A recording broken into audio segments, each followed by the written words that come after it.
Un train sillonne les régions oubliées d'Afrique du Sud. À son bord, aucun voyageur, mais 15 médecins et infirmières.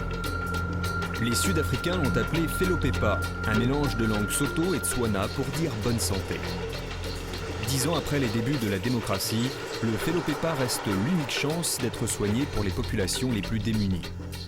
Cette année, sa route le conduit à Upington, une ville de 72 000 habitants dans le nord-ouest du pays. Malgré la fin de l'apartheid, les communautés blanches, noires et métisses y vivent toujours cloisonnées. Are you enjoying your food? Yes! Dans l'école métisse de Morning Glory, les enfants reçoivent souvent leur seul repas de la journée. Le jour où le Felopepa arrive, on compte sur eux pour aller porter la bonne nouvelle. Les enfants, j'aimerais que vous distribuiez ce prospectus à vos parents. Il explique tout sur le Felopepa, ce train qui arrive chez nous à Upington. Il y aura des médecins, il y aura des dentistes, il y aura des psychologues. Est-ce que les gens qui ont le cancer peuvent aller au train? Oui, bien sûr. Et les gens qui ont le sida, est-ce qu'ils peuvent y aller? Oui, les gens qui ont le sida peuvent y aller, parce qu'il y a des gens qui peuvent leur donner des conseils. Tout le monde peut se rendre au train et être soigné pour vraiment pas cher. Raymond, explique-moi pourquoi tu veux aller au train. Je l'ai dit hier à mon frère. Je veux aller au train pour mes yeux. Et mon frère m'a dit que lui, il irait pour ses dents. Raymond a 14 ans. Il a déjà 2 ans de retard à l'école parce qu'il ne voit pas bien.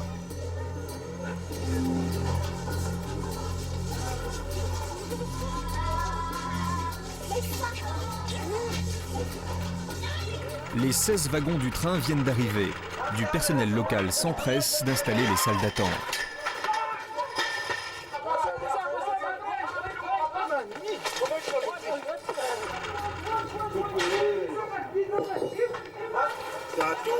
Un peu plus loin, les premiers soignants montent à bord et découvrent leur chambre. Afrikaners pour la plupart, ils ont entre 20 et 26 ans. Débarqués des grandes universités de Johannesburg, Pretoria ou d'Urban, ces futurs opticiens, dentistes ou infirmières sont bénévoles. Ils vont vivre à bord du train pendant 2 semaines.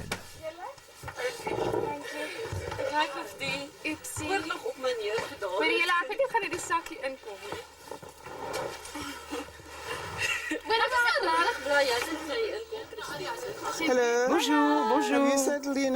Vous êtes bien installé?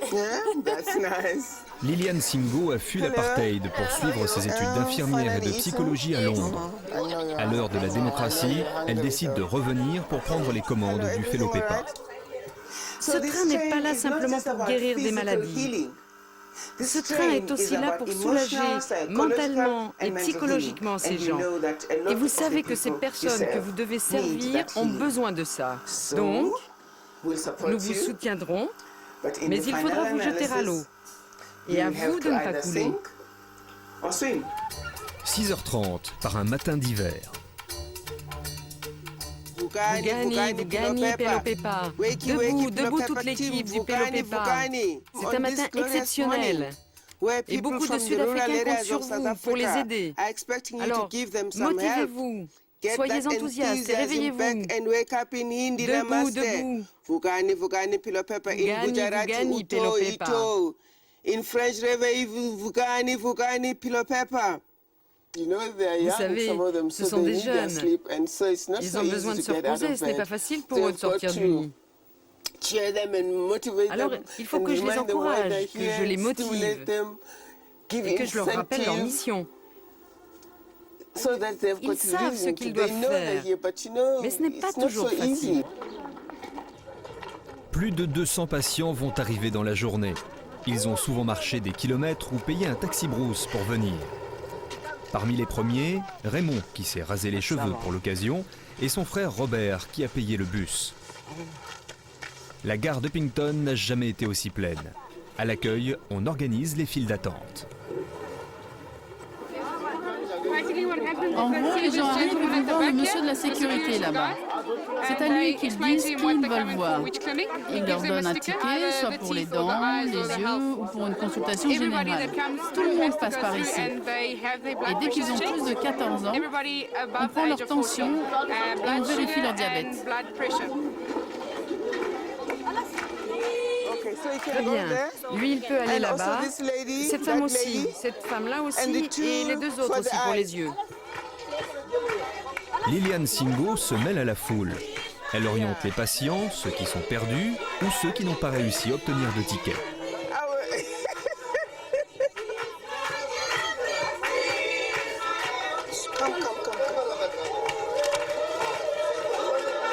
C'est ici pour se faire tester les yeux et avoir des lunettes?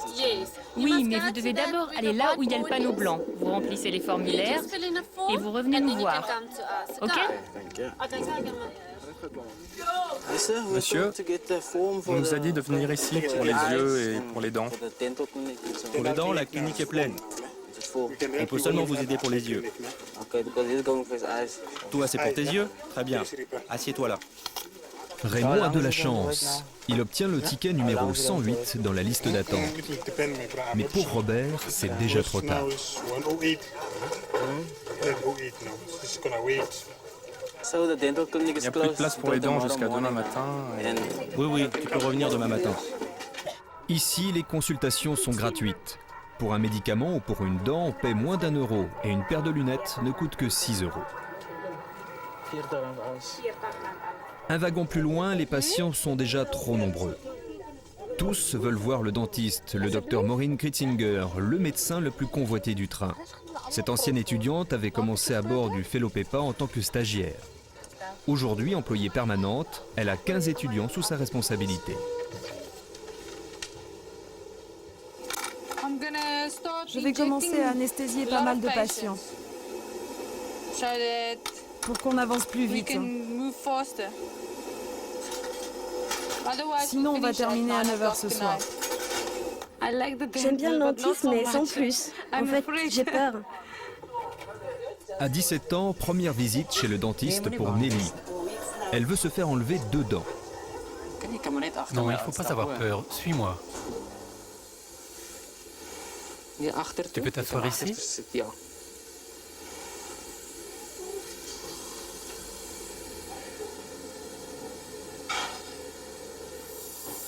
Ok, je vais commencer à tirer sur ta dent. Si ça te fait mal, tu me donnes un coup de pied.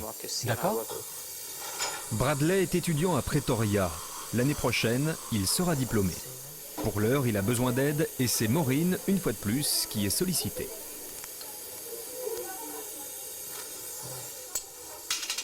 Docteur, excusez-moi de vous déranger. J'ai une dent très carriée et je n'arrive pas à l'enlever.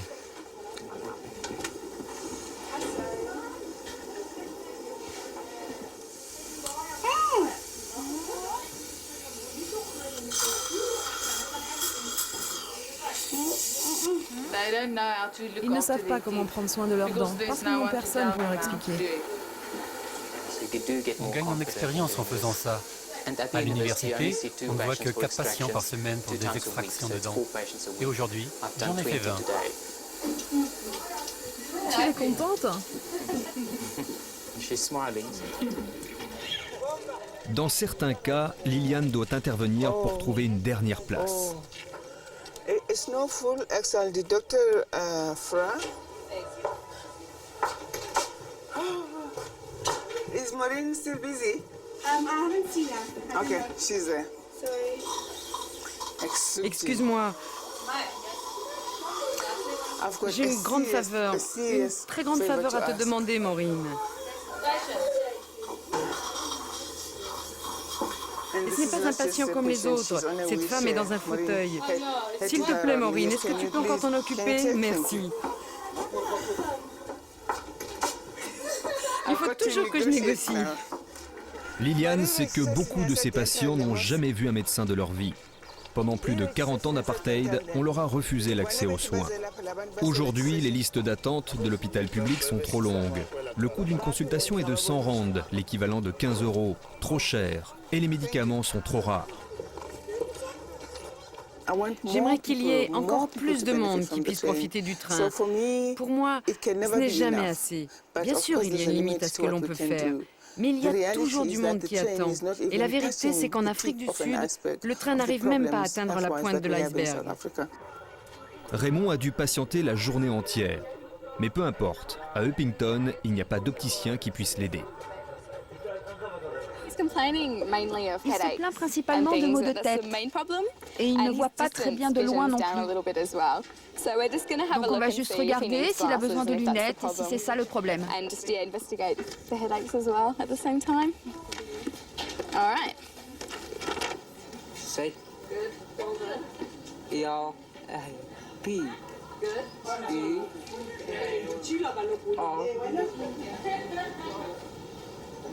Est-ce que c'est mieux comme ça? Oui. Un petit peu mieux?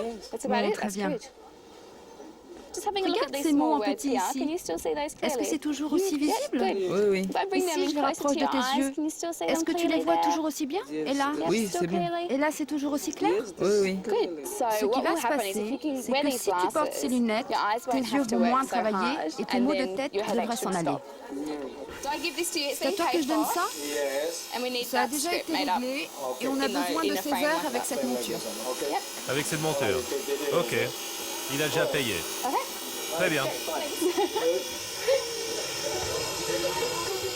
Andries Makoko est l'assistant général du train, l'homme toujours prêt à rendre service.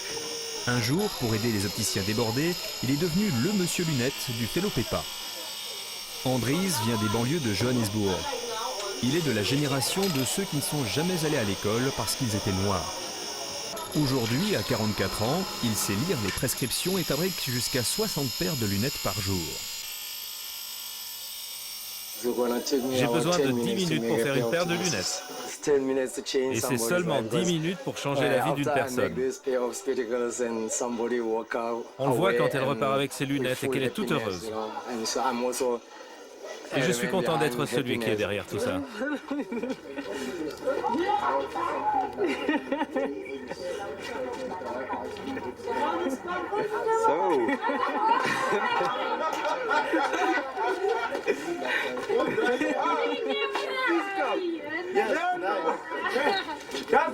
J'ai l'impression d'être un nouveau Raymond, parce que mes yeux voient mieux.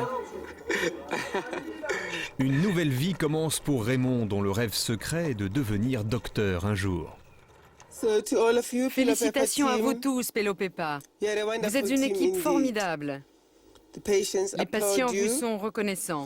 Nous avons rencontré aujourd'hui des gens qui étaient tellement heureux que vous soyez là et que vous ayez pensé à eux.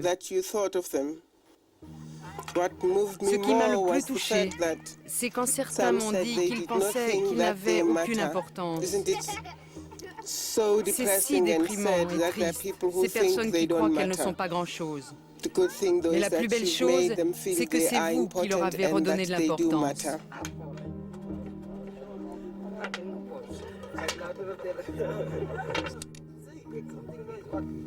Dans les quartiers les plus pauvres d'Upington, comme dans plus d'un tiers des foyers du pays, il n'y a pas encore d'électricité. L'eau est enfin arrivée, mais les maisons en parpaing promises par la démocratie sud-africaine se font toujours attendre.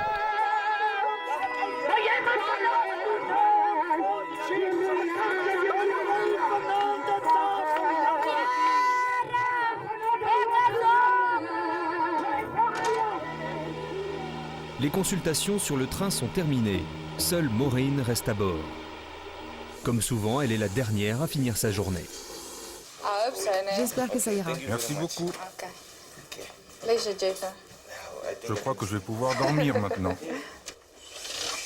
En s'engageant à bord du Fellow Pepa, Maureen a fait un choix de vie parfois difficile.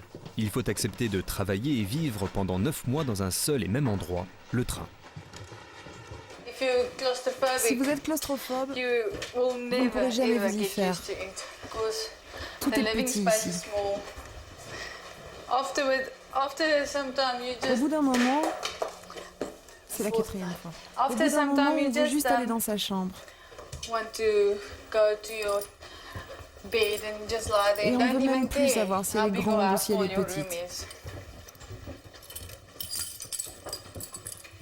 la chambre.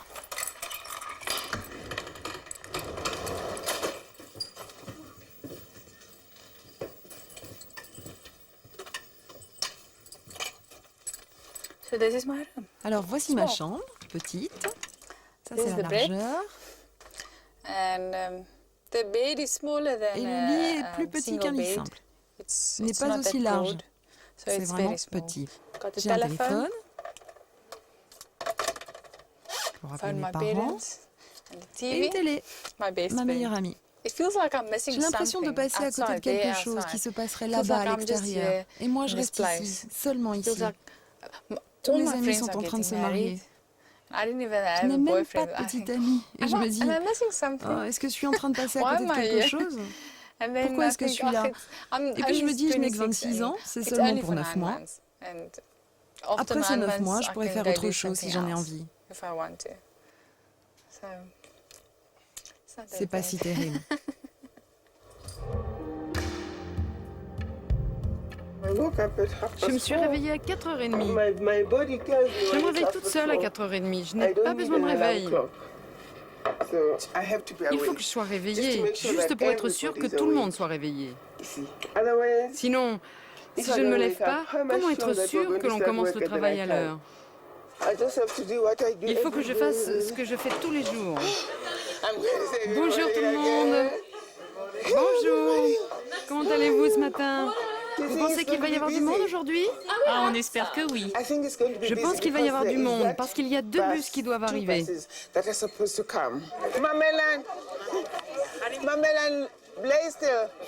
Première arrivée, premier servi. Circulez de cette façon, sinon rien ne va plus. S'il vous plaît, s'il vous plaît. La journée est bien commencée, j'ai déjà tout organisé. J'ai réveillé tout le monde, j'ai parlé aux patients et à la plupart des étudiants.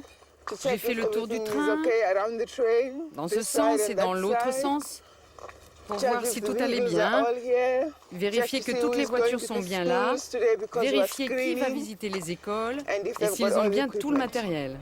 Ce matin, Maureen part à la rencontre des écoliers. Avec elle, des interprètes, des étudiantes et une infirmière pour prévenir la contagion des maladies les plus fréquentes dans les familles, pour apprendre aux enfants les principes d'hygiène les plus élémentaires.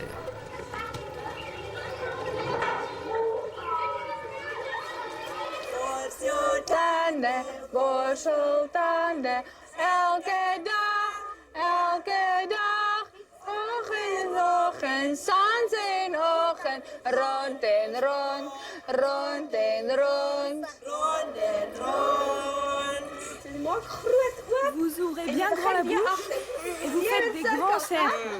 Comme ça, des grands cercles.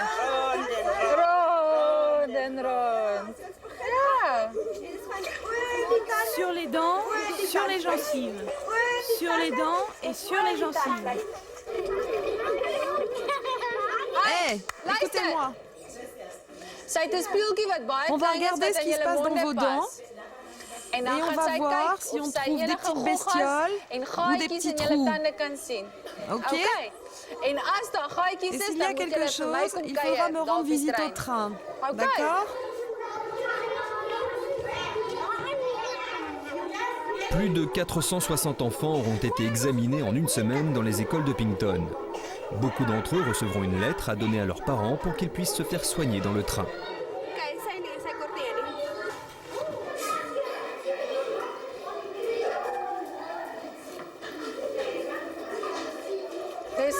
Il y a beaucoup d'enfants qui n'ont pas de brosse à dents. C'est pas bien. Et ils se partagent la brosse à dents chez eux. Et ils se transmettent leurs microbes de bouche en bouche. Ils n'ont pas assez d'argent pour acheter une brosse à dents. Alors la question c'est, j'achète une brosse à dents ou j'achète à manger? Et ils achètent à manger.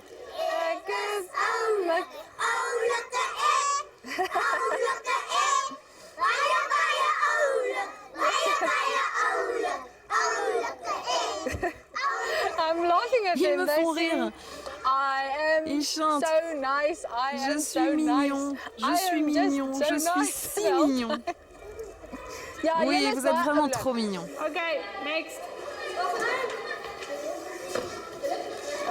Tu as mal aux oreilles? Ok, suivant. C'est bon pour toi, merci. C'est vraiment à la chaîne, mais au moins, on le fait pour une bonne cause. Ok, qui est la suivante? C'est toi?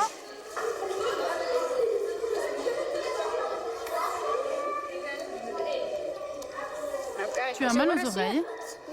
Celle-là, elle me fait un peu mal.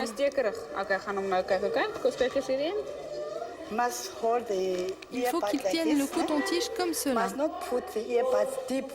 Ils ne doivent pas le mettre trop profond dans l'oreille. Ils doivent juste la nettoyer délicatement, pas trop à l'intérieur. C'est vraiment terrible. Lors des visites médicales, quand on examine les oreilles des enfants, on découvre des pierres, des morceaux de papier ou de papier toilette, des cafards et d'autres insectes. À Upington, comme dans le reste du pays, le chômage dépasse les 30% et l'espérance de vie est de 45 ans. Dans le quartier noir de Pabalelo, la tuberculose et le sida sont parmi les premières causes de mortalité.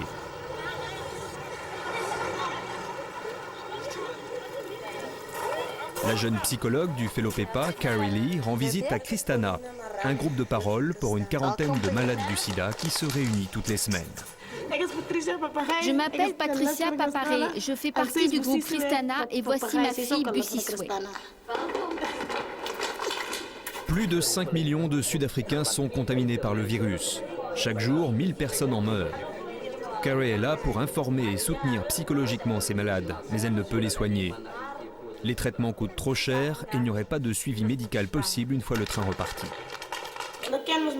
J'aimerais savoir pour mon bébé. J'aimerais savoir ce qu'on pourrait lui donner. Est-ce que les médicaments vont pouvoir agir sur la maladie? Est-ce que les enfants, eux, seront guéris quand ils seront grands? Pour ceux qui prendront les antirétroviraux, la progression du virus sera ralentie. Si le virus est déjà là, il y restera. En revanche, il ne se multipliera pas. Ce qui veut dire qu'ils pourront vivre plus longtemps. À peine le temps de donner quelques conseils et le Felopepa doit reprendre son chemin. En une semaine, il aura soigné environ 1200 patients, arraché 700 dents et distribué plus de 400 paires de lunettes.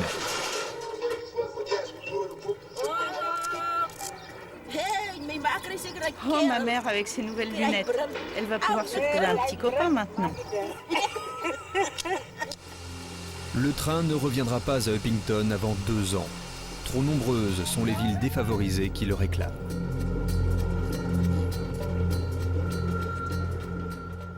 Je sais trop bien que les Sud-Africains ont besoin de ce train. Et si je peux leur apporter ne serait-ce qu'une aide modeste, je me dois de leur donner le meilleur de moi-même. Si je peux soutenir les permanents, les étudiants, et faire sentir à ces gens qu'ils comptent pour quelqu'un, alors je me sens récompensée. Liliane Singo, fidèle à son poste et aux 40 000 patients qu'elle accueille chaque année, conduit l'équipe au nord du pays vers des régions plus isolées encore. Prochaine station, Postmasburg. Ici aussi, nombreux sont ceux qui attendaient ce moment depuis longtemps et qui accourent quand la nouvelle de l'arrivée du train de l'espoir se répand.